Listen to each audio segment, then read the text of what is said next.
1989 में Saint Stephen में दाखिला बावजूद इसके कि 12वीं में मार्क्स केवल 65% थे और स्टीफन के कट ऑफ 90।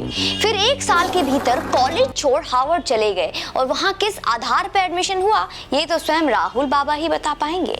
हार्वर्ड में भी सोनिया सुपुत्र के पांव नहीं टिके और निकल गए कैम्ब्रिज। कैम्ब्रिज का नाम इसलिए क्योंकि संसद पोर्टल पर यही यूनिवर्सिटी बताया जाता है जहां से राहुल बाबा ने एमफिल की डिग्री ली है। एमफिल से पहले हम हायर एजुकेशन के किसी सब्जेक्ट और कॉलेज की चर्चा नहीं की, डायरेक्ट एमफिल किया। आज राहुल बाबा के एजुकेशन बैकग्राउंड की चर्चा मैं इसलिए कर रही हूं क्योंकि अक्सर देखा जा रहा है कि कांग्रेस नरेंद्र मोदी की योग्यता को डिग्री पे नापते हैं। डिग्रीधारी राहुल गांधी की डिग्री में कितना झोल है और कभी ये बताएंगे। फिर भी ये बताने के लिए वीडियो नहीं है कि राहुल गांधी की गई सदस्यता भारत की राजनीति में कितना सकारात्मक बदलाव ला सकता है। लोकसभा की सदस्यता गंवाने के बाद पहली बार मीडिया को संबोधित कर रहे राहुल गांधी ने जिस तरह का यह कुछ भी हो जाए या अडानी मामले को लेकर प्रश्न पूछता रहूंगा, उस पे यह स्पष्ट हो गया कि मानहानि मामले में अपनी सजा को लेकर वह कानूनी लड़ाई से अधिक राजनीतिक लड़ाई लड़ने को प्राथमिकता देने जा रहे हैं। इसका पता कांग्रेस की ओर से देश भर में धरना प्रदर्शन करने की तैयारी से चलता है। यह भी उल्लेखनीय है दोस्तों कि अपने प्रवक्ता पवन खेड़ा के मामले में जो कांग्रेस आनन फानन माननीय सुप्रीम कोर्ट पहुंच गई थी, वह राहुल गांधी के मामले में ऐसी कोई तत्परता क्यों नहीं दिखा रही है। इसी के तहत राहुल गांधी और कांग्रेस की ओर से यह बताने की कोशिश की जा रही है कि उन्हें सजा इसलिए सुनाई गई है और उनकी सदस्यता इसलिए चली गई क्योंकि वह अडानी मामले पर लगातार सवाल खड़ा कर रहे थे। किसी मामले के अलग रूप देकर उसे राजनीतिक रूप से भुनना कोई नई अनोखी बात नहीं, लेकिन ऐसी कोशिश तभी सफल होती है जब जनता भी उस विमर्श से जुड़ती है जो नेता या दल विशेष की ओर से गढ़ा जा रहा होता है। यह समय बताएगा कि जनता की इस धारणा से सहमत होती है या नहीं कि राहुल गांधी को अदालत से सजा इसलिए मिली क्योंकि वो अडानी मामले पर लगातार सवाल पूछ रहे थे। राहुल गांधी और उनके सहयोगी कुछ भी कहे, सच तो यही है कि मानहानि के मामले में सजा उनके उस बयान से के लिए मिली है जिन्होंने मोदी समाज को लेकर टारगेट किया था। क्या इस सच से मुंह मोड़ने के लिए राहुल अपनी सजा के खिलाफ अपील करने के बजाय जेल जाना पसंद करेंगे ताकि उन्हें लोगों की सहानुभूति मिल सके?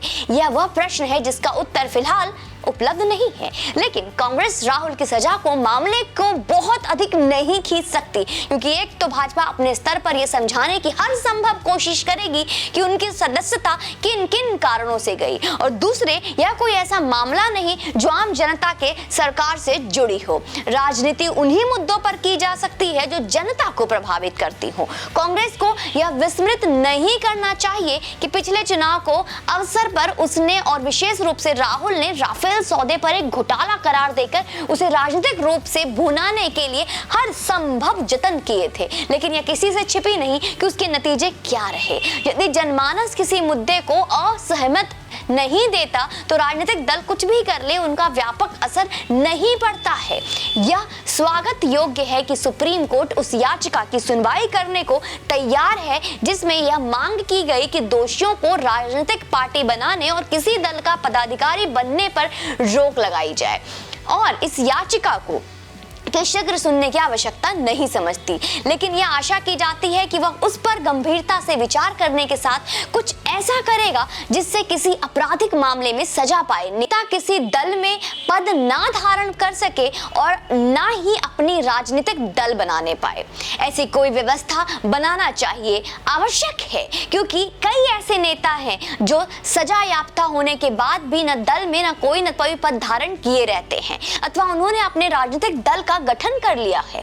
यह और कुछ नहीं, सजा याफ्ता नेताओं की ओर से पर्दे के पीछे से की जाने वाली राजनीति है। उनकी यह सक्रियता राजनीति के अपराधीकरण को रोकने के प्रयासों पर पानी फेरने का ही काम करती है।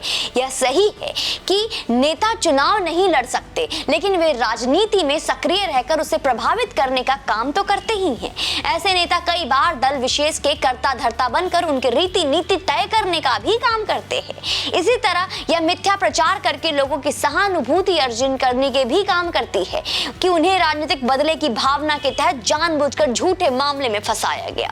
सजा याफ्ता नेता ऐसे को तर्क भी खूब देते हैं कि सबसे बड़ी अदालत जनता की अदालत है।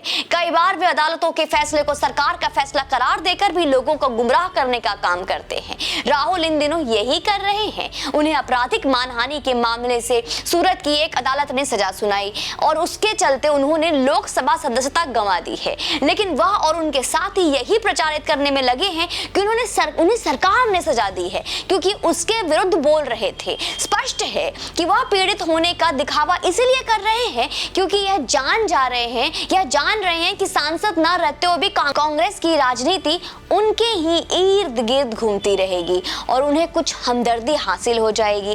कायदे से सजा याफ्ता नेताओं को राजनीति से दूर करने का काम राजनीतिक दलों को ही करना चाहिए, लेकिन वे ना तो इसके लिए तैयार हैं और ना ही चुनाव आयोग के उस प्रस्ताव को स्वीकार रहे हैं जिसके तहत इस पर बल दिया जा रहा है। जो नेता गंभीर आरोपों से दो चार हो और जिनके खिलाफ आरोप पत्र दायर हो चुका है, उनके चुनाव लड़ने पर और चुनाव करने पर, चुनाव के लिए खड़े होने पे और जनता को गुमराह करने पर रोक लगाई जाए कि अगर कोई भी गुनाह है तो आप चुनाव नहीं लड़ सकते।